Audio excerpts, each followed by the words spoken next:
Hi, everybody. Welcome. Thank you for joining me in a short explainer today. My name is Matthew Woodruff. I'm a co-founder of Jefferson's Electorate and a research instructor and immunologist at Emory University in the Lown Center for Human Immunology. I appreciate you tuning in today to listen to a really short explanation of some of the things that I've been dealing with, specifically entitled, I Feel Like Garbage After My COVID Vaccine. So for those of you that don't know me, I have filled a couple different roles during this pandemic. The primary role has been one of a research scientist. We've done a lot of work at Emory trying to understand the difference between mild and severe disease in COVID-19 and how antibody responses work and, sort of what leads somebody down the sort of terrible path that results in the ICU and potentially death. But in addition to the basic research, I've also been able to use some of my other skills as a science writer and an educator, and as a co-founder of Jefferson's Electorate. And what we are is sort of an early startup looking to provide the public with tools to try to clarify some of the confusing aspects of national conversations, particularly right now around COVID-19. So as a research scientist, I was fortunate enough to be able to be put on a list for an early vaccine. And the reason for that is I work with a lot of COVID-infected blood products. So I was fortunate, and I'll try to cover up the relevant information here, but I was fortunate enough to receive my Moderna vaccine starting about a month ago. The delay on the boost there is 1 month. So I received my second vaccine, fortunately, yesterday at 5 p.m. And the reason that I want to talk with all of you today is because it made me feel like crap. I am generally under the impression that it's best to provide people with all of the available information, describe it cleanly and clearly, and then let people make their decisions. I certainly believe that this vaccine is well worth it, especially with the amount of damage that's been done to the US public. But I think it's also important for us to highlight that sometimes these decisions are not quite so easy, as well it's completely 100% without side effects. So I wanted to talk to you today a little bit about myself and the side effects and why I know that I didn't get COVID-19, why I know that it's safe, and how I know it's going to work. So my symptoms right now are pretty similar to the other things that you've been hearing on the internet. I have a mild headache.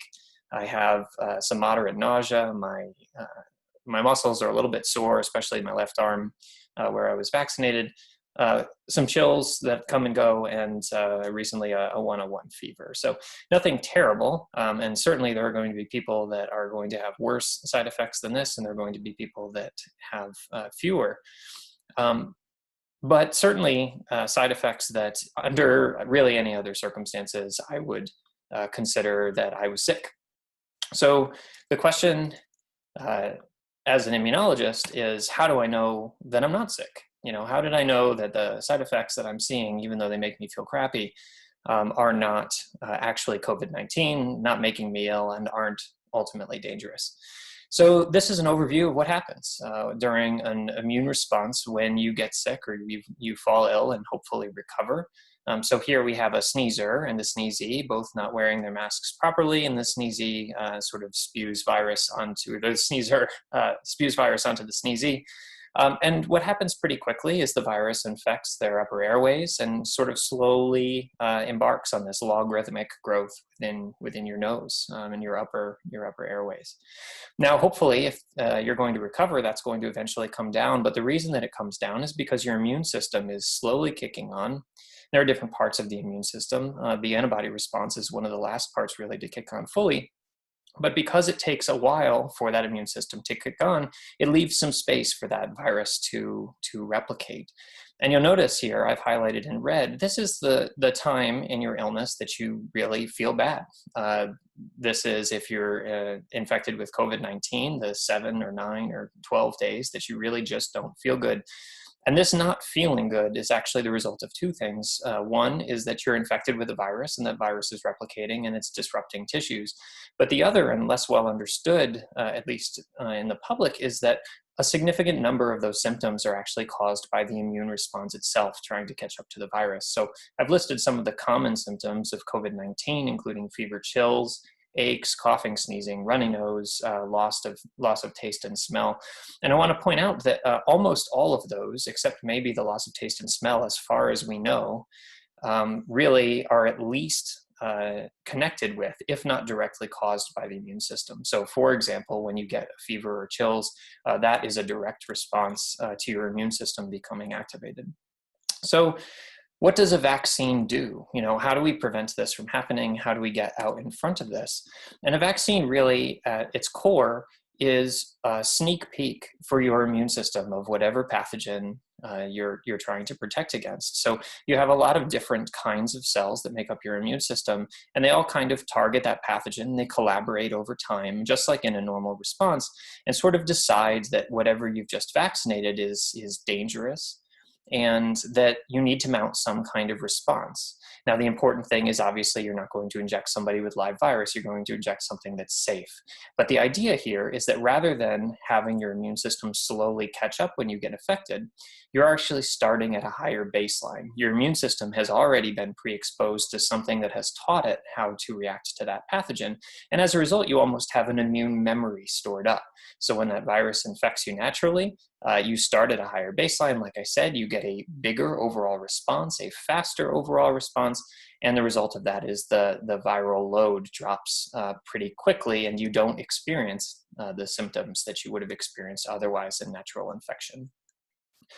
Now, this is a challenge in vaccination, in developing that immunological memory, because unlike the sort of misconception of how your immune system works, your immune system does not attack all comers.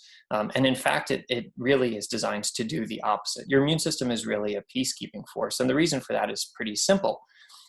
You are constantly exposed to the outside environment in your lungs and in your stomach and your intestinal tract. And if you can imagine, you're breathing in dust particles, you're breathing in bacteria and viruses, you're eating lots of food that doesn't come from your own body, obviously. If your immune system attacked everything that was foreign, you would turn into a big ball of immunity and you'd die. You'd stop being able to breathe, you'd stop being able to digest things, you would destroy your own intestinal lining. And you see some of those terrible effects in autoimmunity or traditional autoimmune diseases. So generally speaking, the immune system is not attacking all comers, it's actually designed to keep the peace. Now, the reason that that's a problem for vaccination is that you can't just inject anything and expect a really good, robust immune response, right? You can't inject a completely harmless viral piece by itself and expect your immune system to think of it as anything other than a routine interaction with an outside particle. What you need to do in the case of vaccination is you need to almost trick your immune system into thinking that that thing is dangerous. So how do you make your immune system think something's dangerous when it's really harmless? And the answer to that is the use of adjuvants, or the reliance on danger signals that your immune system usually uses to assess dangerous pathogens and sort of adding them into the vaccine if they're not already there. This is called an adjuvant, as I mentioned, and we have lots of different kinds of adjuvants. We have things like cellular stressors that your immune system often uses to determine if a pathogen is really disrupting your tissue. We have things like active viral infection. Your immune cells will often know if they're being infected. They don't like that at all, as you can imagine. And the result of that is they get angry, and sort of that anger or that inflammation translates into your immune system deciding that the vaccine is worth responding against. Now, here is the connection between vaccination and actual illness as far as side effects, right? Vaccine side effects are the local and systemic effects of your immune system's response to danger. You're intending to do this because you need your immune system to understand that the threat that you've used, or the foreign particle that you have injected, is worth responding against and is worth not just ignoring. And further than that, because of this immune memory phenomenon, where you're trying to get your immune system to remember and respond bigger and faster the second time, all of those symptoms, fever, chills, sore arm, nausea, all of the things that unfortunately I'm experiencing now, they're all going to be worse the second time because your immune system remembers, it knows how to respond. So, in the case of the Moderna vaccine, the thing that sort of provides the danger, and this is true of Pfizer as well, you may have heard that this is an mRNA vaccine.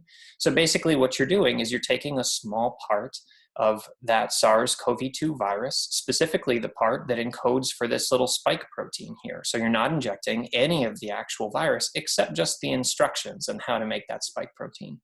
You take those instructions and you put them in these little capsules. These are called nanoparticles. They're made out of these lipids, and those lipids are things that at baseline, your immune system really doesn't like to eat. You can see sort of, I've got a macrophage here. It's not clear that macrophages are the only ones that eat these things. This is just an immune cell, but again, it could be other cells as well. When you eat these things, just by their nature, by their chemical properties, your immune system gets upset about it, right? So these things are engulfed. The mRNA instructions go into the system, and those mRNA instructions cause the cell to actually produce a part of that virus. Now, this is not the whole virus, right? It doesn't even have most of the components of the virus. It doesn't have all of the genomic material for all of the other proteins. It never gets into the nucleus, so it can't incorporate into your DNA. But the combination of the production of this protein by these cells, alongside your immune system getting mad about having to eat these particles in the first place, causes you to develop a really robust antibody response. So these vaccines are obviously new technology. They're really fast to produce. It turns out that they're very, very safe. And how do we know that? Because we've done incredible safety trials, even on a rushed timeline. So in more than 40,000 total recipients from, I think it was June, all the way to August or September, there were basically no serious adverse events from these vaccines in phase 3 clinical trials, and the efficacy approached 95%. Now, of course, they measured side effects at the injection site, site pain, headache, fatigue, myalgia, and fever. Again, that's an effect of the adjuvant. And the side effects were worse on the second dose. So again, involving this concept of immune memory. Now, what's less talked about now is that we are now 9 months out from those phase 3 trials. All 40,000 recipients are followed up on routinely. My brother is actually in that group.